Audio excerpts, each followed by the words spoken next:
ارګانیزیشن د مسؤل ښاغلي حمیدالله خان کاکړ صاحب او بلیف د خوا څخه عبدالباري ترین صاحب او د سوشل ویلفیر د خوا څخه عبدالصمد صاحب او نور کوم سټاف چې دی د دې ټولو په اجازه او ستاسې په اجازه باندې نن ډېر خوشحاله یم چې په زموږ د افغان کډوالو دپاره د بلوچستان د حکومت یا د بلیف د ادارې د خوا څخه او د یوت ارګانیزیشن د خوا څخه زموږ دپاره دونه سهولیت رامنځته سوي دي چې زموږ سره تقریبا د 4 لسیزو څخه خیریه ادارې یا انجوګانې کار کوي خو په دومره تعداد باندې زموږ سره تر اوسه پورې چا کار نه و کړی واحد د یوت ارګانیزیشن د خوا څخه او د بلیف د خوا څخه زموږ سره دا په لومړي ځل باندې په دومره غټ تعداد باندې نه یوازې د هلکانو دپاره بلکې د نجونو دپاره هم پوسولې دغه پروګرام ایښودل سوی چې په دې کې مختلف بخشو کې زده کوونکو زده کړې حاصلې کړلې دا څو کټګوریو باندې که یې وویشو ګټې زموږ افغان کډوالو ته رسېدلې دي اول زموږ چې به کله زده کوونکو تعلیم کوئ دوی به شاکه کار د تعلیم سره جوخت کوئ چې هغه به په بټیانو کې خښتې ولې دارنګه په کولیو کې به کار کوئ یا به په باغو کې د ټیکهدارانو سره کار کوئ دا کسبو کې ځینې مشکلات هم رامنځته کېدله چې یو خو به د زده کوونکو دپاره یا د ماشومانو دپاره بدني ناروغتیا رامنځته کېدله او د بدني ناروغتیا څخه ترڅنګ جبوي کیسونه هم اکثره داسې پیښېدله چې پر هلکانو باندې تشدد وسي هلکان د کار د نه وس کولو په خاطر باندې هلکان وځورول سي هغو ته ربړونه ورکړل سي نو دا د مخنیوي دپاره او دارنګه کوم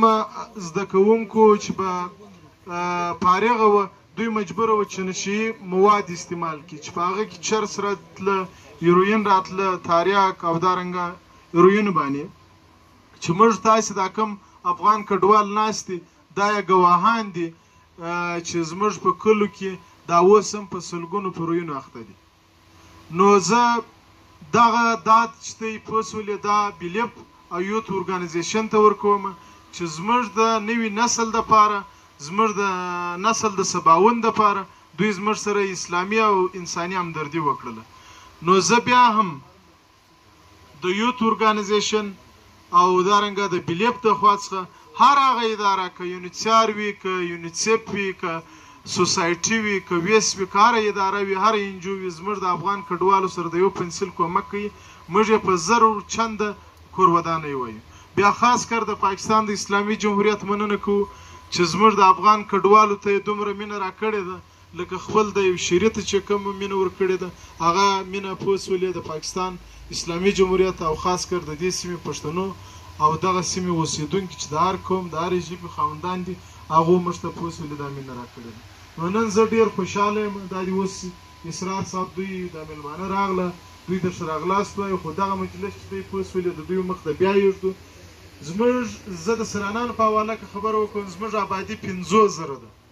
په 50,000 کې موږ 10,000 سټوډنټ لرو سرانان هغه پنډغالی دی یا هغه کیمپ یا آروي ویلیج دی چې هلته د ایجوکیشن سطح ډېره لوړه ده اما غربت زیات دی زموږ اکثره هلکان چې موږ په کلاس 1 کې اخلو تر کلاس 12 پورې پوسولې په کلاس 1 کې موږ 40 سټوډنټ اخلو کله چې دوی باروي ته رسیږي هغه تعداد یا 8 ته ورسیږي یا چې ډېر زیات سي هغه 10 ته ورسیږي یعنی 30 سټوډنټ زموږ څخه غایبېږي وجه څه ده وجه غربت دی هلته دوی څه کار کوي هلته دوی په بټیو کې خښته وي یعنی موږ په هر کال کې دا یونیسیار هم خبر دی سوشل میډیا یا پرنټ میډیا الکترونیک میډیا پر هر میډیا چې وګورو انشاءالله د سرانان د کیسونه به وي د پښین انتظامیه هم په خبره ده چې موږ په کال کې 4-5 ماشومان د ښوونځي یا د سکول زده کوونکي د موټر خوراک سي چې د روډ پر یو سایډ باندې چمن ټو کویټه روډ باندې بټیانې پر سایډ دي کله زموږ پر دې سایډ دی کله چې دا ماشومان ځي پلار یا ورور ته ډوډۍ وړي بټۍ ده هغه موټر ووي یعنې موږ په هر کال کې 4-5 دای واقع لرو نو په کار ده باري ترین صاحب ته دا خبره کوم اسرار صاحب ته دا خبره ایږدم او کاکړ صاحب امین الله خان کاکړ صاحب ته دا خبره ایږدم او عبدالصمد صاحب ته دا خبره ایږدم چې سر موږ ستاسې میلمانه یو موږ ستاسې میلمانه یو تاسې زموږ قربانه یاست یعنې کم موږ د مشکلاتو سره مخامخ یو ستاسې د وس مطابق اضافه نه ستاسې د وس مطابق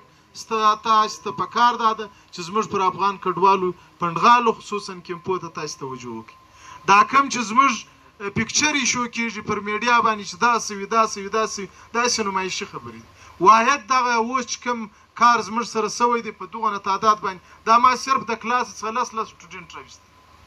نور ګرد سټوډنټ مال دی نه چې خدای نسته پر لار یو کومه واقعه وسي یا بله وسي یعنې که تاسې وغواړئ زه په زرګونو ماشومان نه یوازې میل بلکې فیمیل پوڅ ولې زه تاسې ته حاضرولی شم چې دوی خواران د غربت د وجې څخه ښوونځی سکولان هم پرېښي دي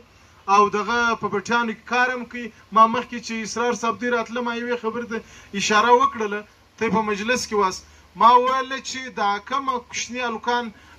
په بټیانو کې کار کوي یا په ابجوش کې کار کوي یا په دا د جی بي وي کیسونه اکثره پېښ شوي دي دا خلک دا خبرې پټوي په چش باندې هلته ربړونه ورکوي ویې ټکوي تشدد پر کوي په کار دا د هغه څوک چې د انسانیت د خیر او ښېګڼې دپاره کار کوي دا د هغو دپاره غټ کویشنونه دي غټ سوالونه دي باید د دغو کوچنیانو باندې پوه شولې لکه تاسې چې خپل پر کوچنیانو باندې څومره پاملرنه کوئ په کار دا د موږ وطن هغه دی زموږ څه پاته دی موږ ګیس نه لرو بجلي نه لرو یوه ډبه اوبه په 6 روپۍ رانیسو یوه ډبه اوبه په سرانانو کې دا دی د سرخاب حکمت الله خان ناست دی دا خبره بار زه په هر پلیټ فارم باندې کوم یونیسیار ته مې هم کړې ده